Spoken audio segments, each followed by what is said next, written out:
2 days. Yan, madam. Ha? Madam Lira. Saboy. Igsaboy. Ayaw man niya magpa-video. Ako lang. Video mo tayo. Oo, yan o.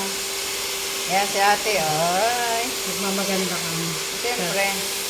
Kasama din naman yung ano. Mayroon ako mga video dyan nung ano, nakaraang buwan. Pero hindi ako pa pinopost.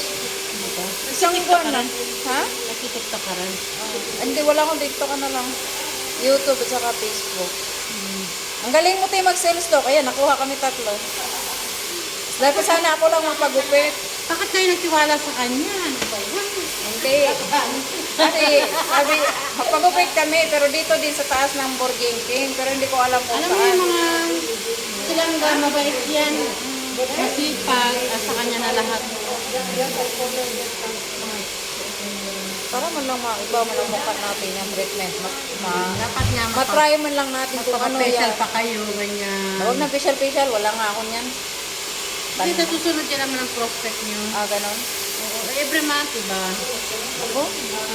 Magastos? Hindi lang naman. Sabi di madili man. Ha?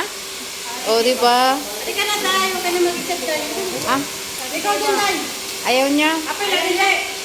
Ayaw niya kasi yung sa trabaho niya, ano niya yung buhok niya. Ako din, tinatago din naman yung buhok ko pag nagtrabaho. Kasi machine yan sa ina.